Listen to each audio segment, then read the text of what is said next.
Everybody, what is my name? Photon for Naturals. Photon for Naturals is in the house. That's right. Having a little interview and having a little fun and having a little social time with my friend Alyscia Cunningham, who is the author of a book, Feminine. I always say it wrong. Feminine Transitions. It's okay, everybody does. Feminine Transitions. Feminine Transition. She's a beautiful friend of mine that published a book, Feminine Transition, but she has a new project. Yes. And I want to hear a little bit about this new project that my friend is producing. So tell me about this new project that you're producing, Alyscia. Yes, well, the new project is titled I'm Not My Hair, I'm Bald and Beautiful Me. So it is a photography book, again, that celebrates the beauty of bald girls and women. So what I did is I'm going around, I'm still shooting, taking portraits as we're here today because we did, Jeff came to help me with the videography. I did a portrait, we're here in Chinatown, DC.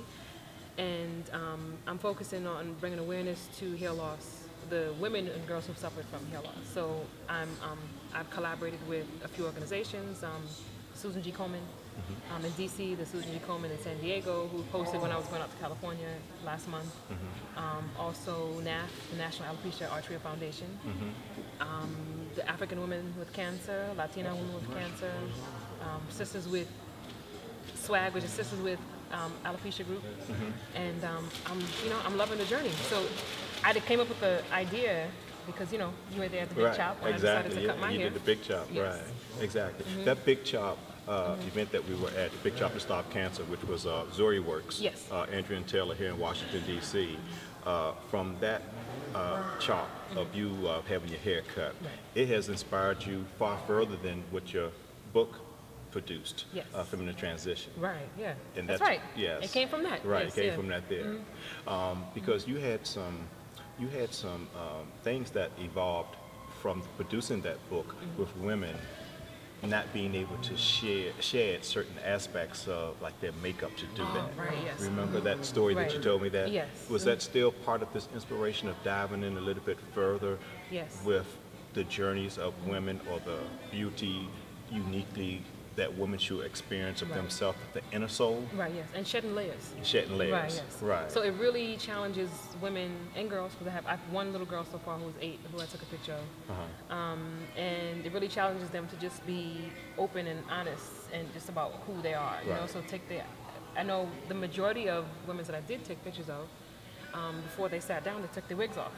So, so it challenged them to go beyond, I think, what society may consider to be the norm for women. Right. And, and just, this is who I am. I'm bald and I'm beautiful. Right? Exactly. Just being bald and beautiful. And so what I realized, though, was through that, is you really get to focus, as with Feminine Transitions, we really get to focus on the person, because you don't see everything else. Yes. You really get to focus on her, on the individual in front of you, and I really saw, it's like, oh, wow, they're really beautiful because without the hair, because you don't see everything else. Yes, you just see their face, really, the character. Yeah, exactly. Yeah. This project that you're producing now, do you have a title for it? Yes, I am More Than My Hair, Bald and Beautiful Me. Wow, I am more than my hair, bald and beautiful. And this project would be specifically a DVD project, correct? Yes, it'll be DVD and also the book. Oh, and the book. Right. Oh, so you have a book with it as well. Right. Yes. Right. How many women will you use to produce this project? How many? I know you probably have to shoot more women than what, because you have to do an editing process. But I'm quite sure. But what is this roundabout number of stories that you think will be the editing part of this book? About between 50 and 60. Wow. Yeah. Right, yeah. 50 and 60? 60. I'm halfway there right now. Is that right? 25. Wow. Right, yeah. How many women did you do for Feminine Transitions? It was about 73. 73. And I edited it down to 64 because a lot of women pulled out after, they didn't like the picture without their makeup. Wow. Yeah. Tell me, expand on that a little bit. So they didn't want to have you publish their photos without their makeup? Yeah, and I had a few women who were kind of, they were like, well, I didn't want you to, because at first it was just a project. I wasn't going to publish a book. Right.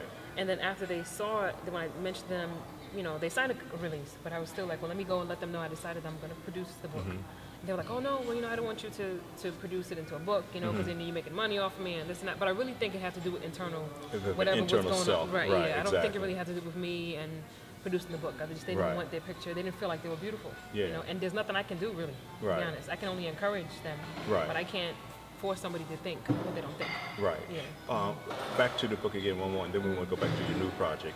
What was the age of the women that participated in the feminine transition book? They had from 7 weeks was the youngest, and 103 was the oldest. Wow. Right, yes. Wow. So with this new project, I'm quite sure alopecia has no age as well. Yes, no age. What is somewhat of the ages that you have photographs? Yes, photographs right now with this project, with the women that you've interviewed. My youngest so far was an 8-year-old. 8-year-old that has alopecia? Right, yes. Wow. And I've been told that, they can be babies with alopecia as well. But she so far is 8, so I'm looking for more children, but a lot of parents are not so comfortable with me taking pictures of the children, so it's been more adults. Now, this young lady that was 8 years old, do you know a little bit about her story, how she how she developed alopecia? Yeah, I met her around March. You don't have to put a lot into, because I know you want to save some of it for the documentary, but just to, save some of it for the documentary. But what's just a little surface area of it? It was when I met her, she was diagnosed with alopecia 9 months before. And her mother said that she started off, because it starts to fall off in patches. So she, but children are really, they bounce back. Yeah, exactly. They're resilient to so much, right? They're resilient to so much. So she was, she was a really happy-go-lucky. She's a really happy-go-lucky little girl. What she did have is she still had, some pieces like really long strands, like it was scattered over her head, and she didn't want to cut that, so she wanted to leave those strands there, which was, so I think for her we'll still hope that she still has hair, a beautiful soul. Wow. Yeah. Wow. Yeah. On your documentary, will you have any doctors speak on it? That could be the part of education. With this documentary, that can be the help. Yes. For anyone, you have someone that's going to speak on that on the project. I'm looking for doctors right now. I have the founder, Jamila Fernandez, who's the founder of SWAG, Sisters with Alopecia Group, is going to connect me with the doctor to speak about alopecia. But I'm looking for more doctors. They're willing to talk about it as well. Right. Yeah. Exactly. So I'm taking referrals. Similar to my project that I'm producing, my natural hair journey. I have, which I love, by the way. I love that project. Thank you. I'm focusing on 3 areas to be the enlightenment of encouragement, inspiration, as well as education. And I'm also looking, I have a doctor right now that's going to speak, or maybe we can share the contacts of that particular doctor, and share that contact with you. Maybe she can add the value that you're looking for, to speak on, on it as well. Okay. All right. Well, look here. Thank you so much for your time. I'm so glad to be able to come out here to help you and to see you in action with the filming of your documentary. You're always willing to help. I appreciate it so much. Let's tell a quick story on how I met you. I think you remember. Yes, I remember. I was just thinking about that today before I came up here. Jeff and I met because I had my book launch party. Well, let me speak on it because I don't want you to be toting on me, but I want to tell the audience more about you because it's not about me, it's more about you. I met this beautiful young lady by way of a promotion that was circulated about your event, your natural hair, your book launch. Your book launch, right, exactly. And when I saw that and saw that you was this new published author, I specifically found the phone number. I was looking for a phone number or email or something or other, and I found the number, and I said, let me just call, because I want to congratulate you.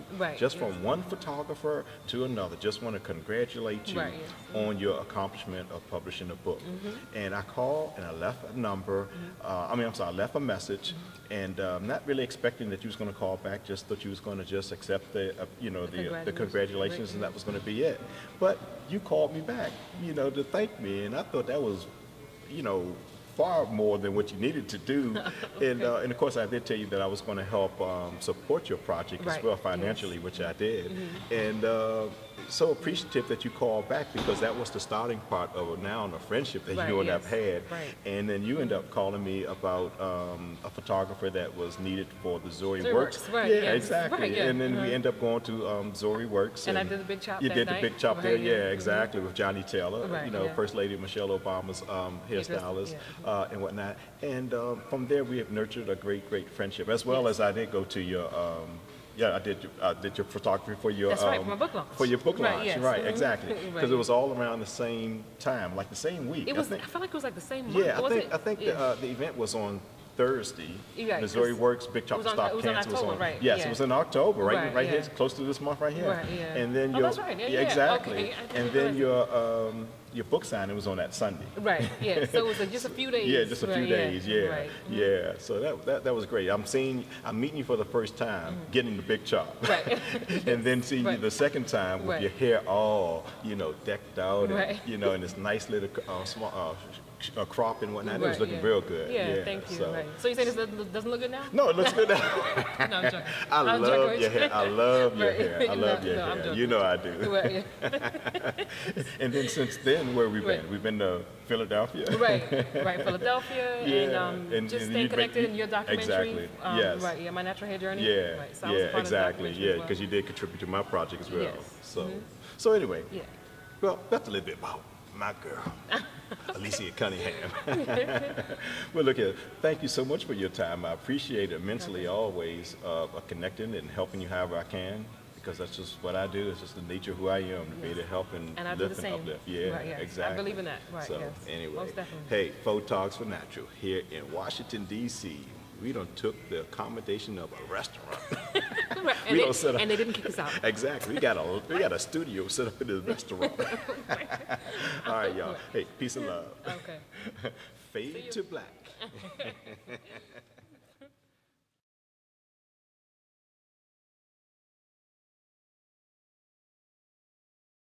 Everybody, what is my name? Photo for Natural.